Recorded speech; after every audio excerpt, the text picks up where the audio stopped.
is not fun? Well, I, Makwana Namraka, is here to show you that maths is just a fun challenge. It is as easy as y equals to mx plus c. And for those of you who didn't know, it is as easy as a straight line. So right now, it is the time for you to grab a paper, a pen, and a calculator and come learn maths with me. Hey y'all, welcome back to another episode of Learn Maths with me on a hashtag Maths Tuesday. In today's episode of Learn Maths with me, we are answering a few questions based on trigonometry. So we'll be applying the knowledge that we got on the previous video to just answer a few questions. So if you didn't watch the previous video, please do go check it out. Comment how it was. If you watched it, please comment how it was. What information do you still need me to elaborate on? Or yeah, just your thoughts on it.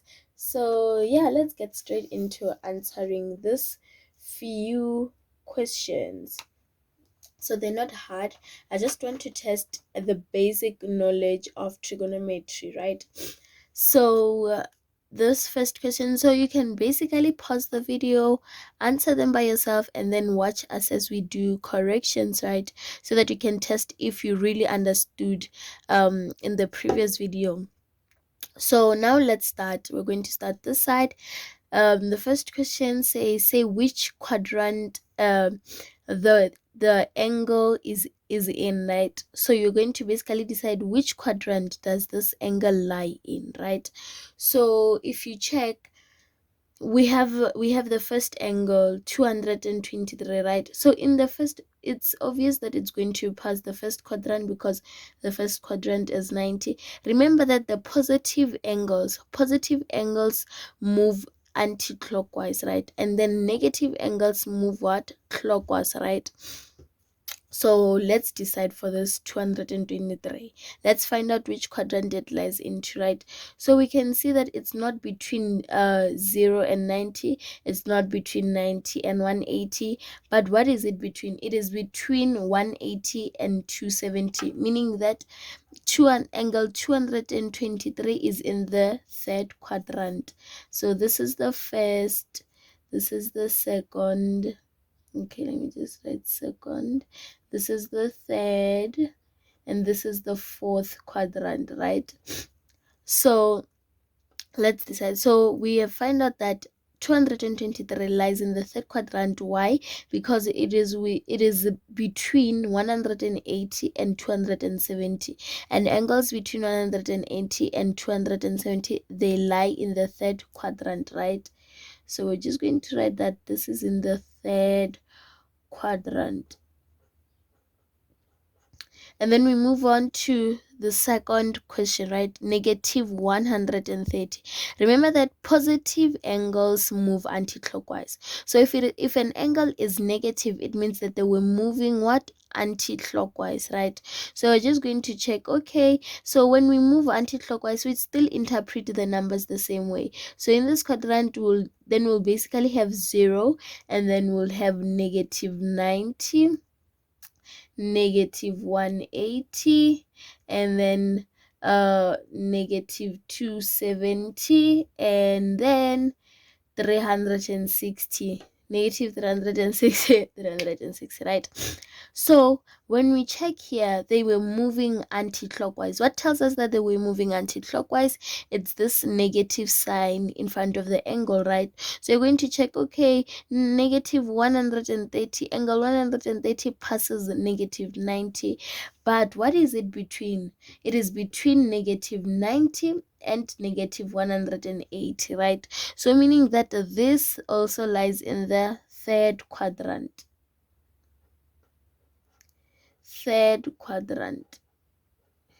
So this lies in what? In the third quadrant.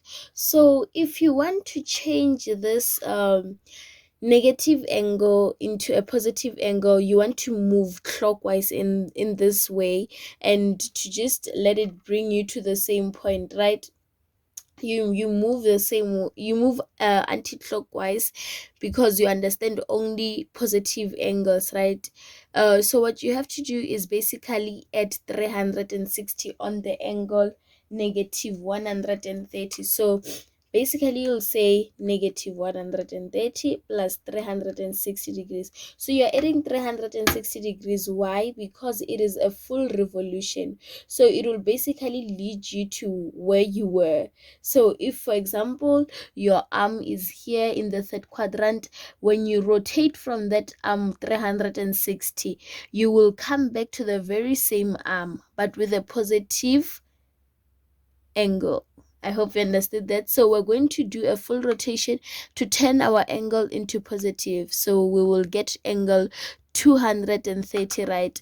So when you get angle 230, it still tells you that it is in the third quadrant. So it is basically the same thing, because angle 230 is between 180 degrees and 270 degrees.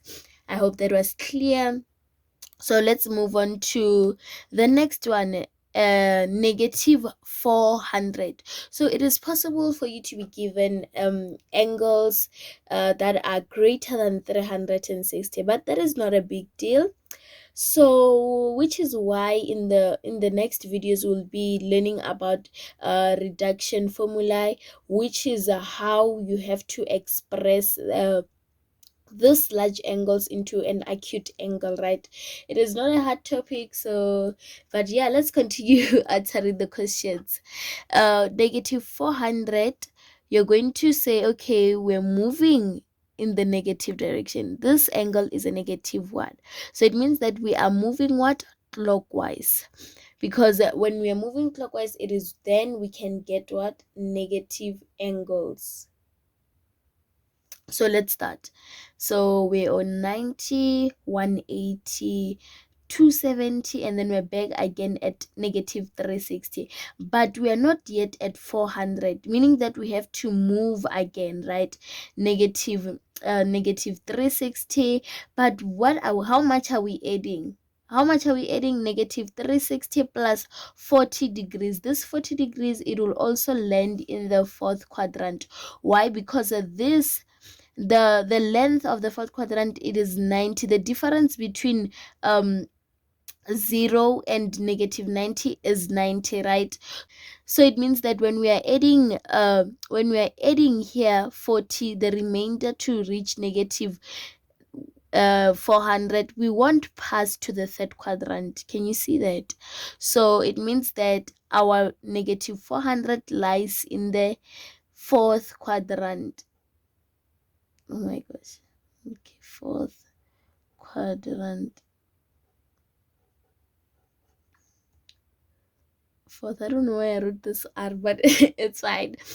Before we move on to the next question, let me show you how someone could have changed this negative 40 into a smaller angle. So it's going to be negative 400, and then you add. I get you are adding because you are reducing, right, the raised 60. So it gives you negative 40, and you see that negative 40, when you are moving, it still lies in the fourth quadrant. So negative 40. So someone could have just said, oh, I don't want to deal with a big angle, so what can I do? You just reduce the angle by adding the raised 60, right? So when we're looking at this last angle 520, we can do the same thing. We can reduce it. So it's going to be 520 minus 360. So remember that positive angles we reduce by minusing, negative angles we reduce them by adding. And then so 520 minus 360, it's 160 degrees. So you can check where this lies. 160, so you're going to pass 90. This lies in the second quadrant.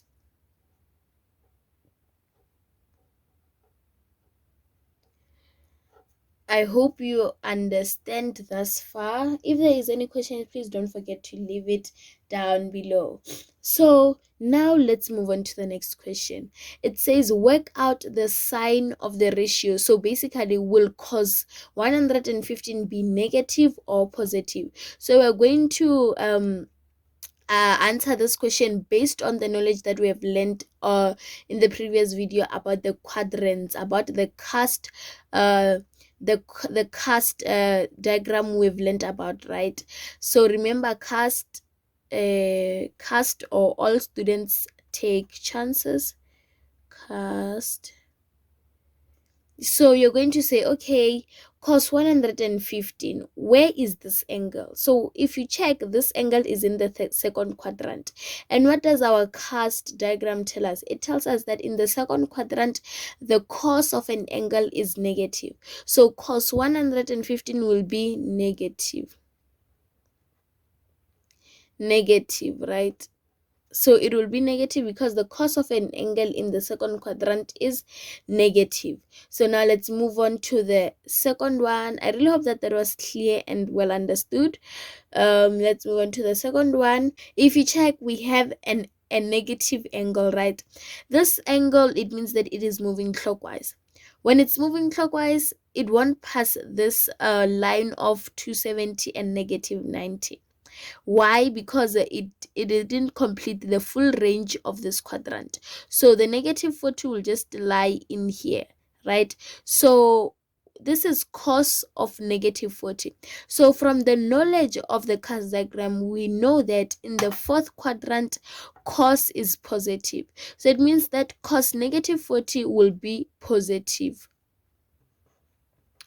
It will give you a positive value, ne? So you can just test it to show. You see, it's 0.76. And the first one, you can also test it, 115.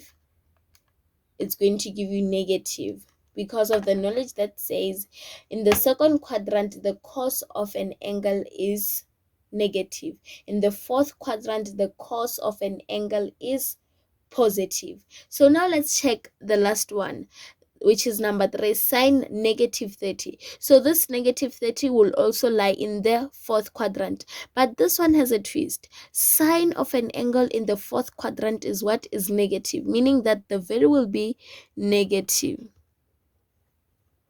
So you see the difference. I hope you can see the difference between these two.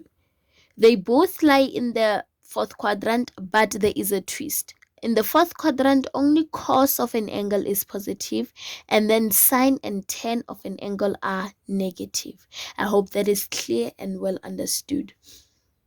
Now let's move on to the last part of questions, which is in which quadrant does theta lie in, right? So we can see that they're given us two information, right? And then from this two information, we have to decide that for this theta, in which quadrant does it lie in, right? So from this information, we hear that, okay, sine theta is greater than 0. When they say sine theta is greater than 0, they just mean that the ratio of it is positive. And then from our knowledge of the cos diagram, we know that sine theta is positive in the first and the second quadrant. So now let's read the second information to find out in which quadrant it suits, right? So there's the second information says that and cos theta is less than 0. And we know that, okay, cos theta in the first quadrant it is greater than 0, meaning that this can be the right one.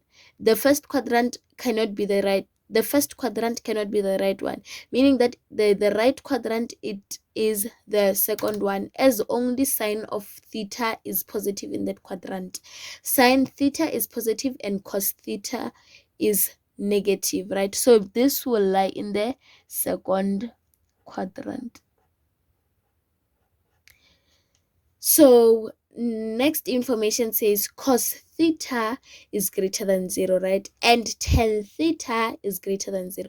So where is cos theta greater than 0? It is greater than 0 in the fourth quadrant and the first quadrant. And then the second information says that tan theta is greater than 0 too. So it cannot be in the fourth quadrant. Why? Because in the fourth quadrant, tan of an angle is negative, which is greater than 0. So the one that is well fitting is the first quadrant where both of them are greater than 0.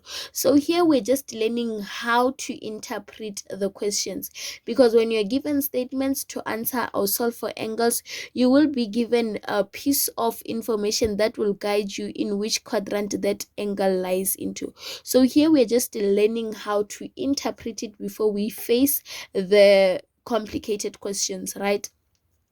So cos theta greater than 0 and tan theta greater than 0, it will lie in the first quadrant where both of them are greater than 0. Now let's move on to the last question. It says sine theta is less than 0. So where is sine theta less than 0? It is less than 0 in the third and the fourth quadrant, right? And then the next information says that and then tan theta is greater than 0. So is tan theta greater than 0 in the fourth quadrant? No, meaning that our answer will be, our theta will be in the third quadrant.